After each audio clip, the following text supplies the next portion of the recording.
So, good afternoon and welcome back to the Garforth and Lindley Railway. Definitely time for an update, I think. Over the last few months, we firmed up some of the areas we've been working on, but also has been a question of going back and adding detail to those areas that have already been completed. Those of you who've watched previous videos will know that the area that I've been working on was around the fire station here and the hotel. This has now been tidied up and is close to being completion.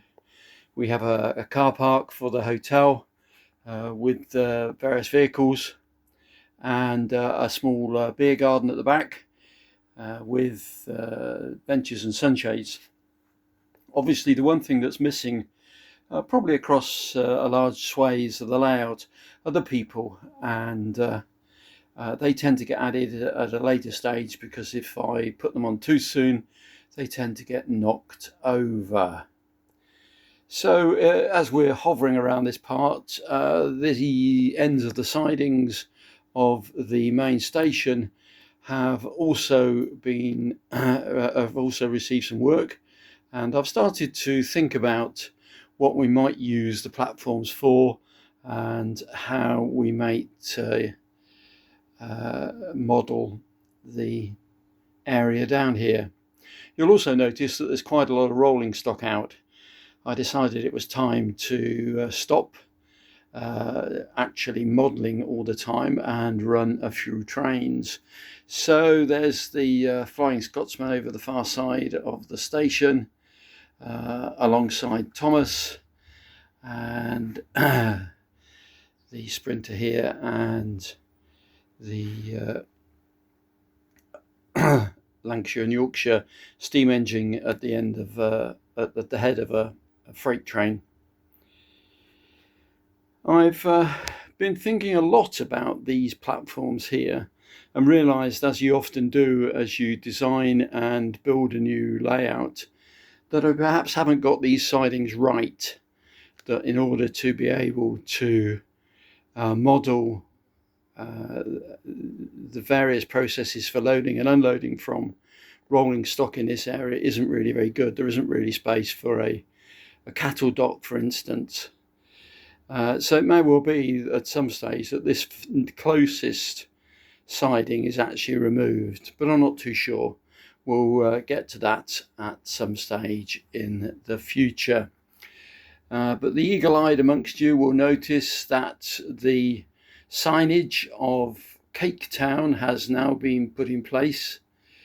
You remember the stations are called Biscuiton, Cookie Hill, and the main station is Cake Town here. The Cake Town isn't complete in terms of modelling on the platforms. There's a lot more work to do because there are quite a lot of platforms to sort out. But moving back to the area that we were working on, I have to say there's an old person who has arrived. There's a gentleman arrived in the signal box there. And there are one or two additions in terms of vehicles along the street here. And yes, we have obtained some more school children. In addition to the previously mentioned schoolboys, we now have a small group of small girls together with a mistress. Though I have to say, they still look totally lost in this enormous playground. Going to have to give that some serious thought if it's going to look sensible. Perhaps some playground markings would be useful as well there. So coming back along this area, we have installed more vehicles towards this end near the cafe, and a couple of benches with people enjoying their food. So that's begun to make that more realistic. And this area here, in order to fill up the grey areas that I was concerned about in previous videos, there's a hot dog van arrived, and yeah, I've tried to introduce some semblance of road workings just to break up the boring greyness of this corner. Once again, it needs people if it's going to come to life.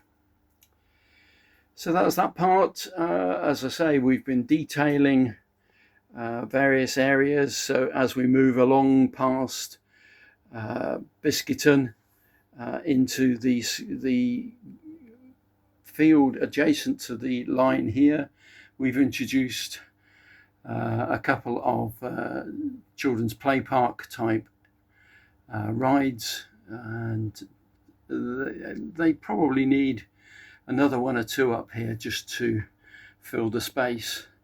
And then down in this area where we had the static van, I've introduced a car and smaller caravan. Interesting, the scale between what is purported to be a 00 gauge static van and an Oxford die-cast 00 gauge caravan. Not quite sure that those two actually meld together in 00 gauge. So I think that covers the work that's gone on. Well, the work that's practically gone on. The other area that has been exercising my mind is the remaining area of the layout. This is the large area at the front between the well where we operate from and the double loop at the outside of the layout. And I've been trying to decide how best to use this area, and I've come to the conclusion that I'm going to divide it into two. This side will become a kind of urban area, which is why I've dumped the garage and what will be the ambulance station there, together with one or two other small buildings. And I intend to build a sort of urban community there. And this side will be more rural, hence the farm workers' cottages and the farm buildings. I decided to raise the level here a little, as I didn't want it to continue to be all flat. Again, not finished. We'll probably have a small hill and changes in level here, which will help mask the trains as they travel around the loop. One interesting factor about the farm buildings is this building here, this rather large barn. This is, as those of you know listening to my videos, I'm a great fan of Metcalfe kits, and these are Metcalfe farm buildings. But I have to say that this barn is absolutely enormous when it comes to constructing a layout. I have no idea where or how to use it in the space I have available. So I think that may well be one particular Metcalfe model that is going to have to be sold on. I cannot see how it can be used without taking up a vast amount of space.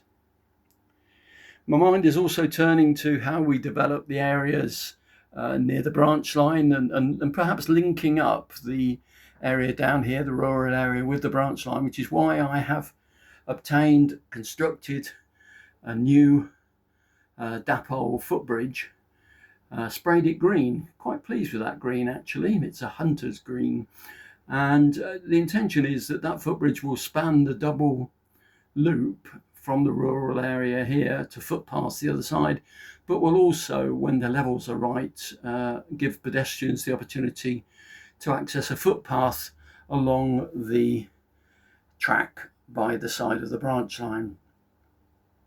So those are the areas to work on in the future. And it has to be said that as I look at these areas, there's still quite a lot of work to be done. But I am reaching that scary point where I'm beginning to wonder whether we aren't getting close to the layout being completed. A point at which I hate, because what do you do apart from take it apart and start again? The family are already lying low when I mention that.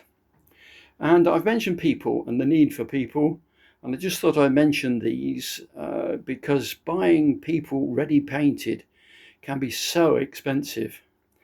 So I discovered that Knock produce unpainted people in an inexpensive pack. And having prevailed upon my daughter, who happens to have an art degree, she has very kindly painted all these people for me. So there is a wide variety of people to be placed around the layout, and I'm really looking forward to bringing corners of the layout to life with those figures.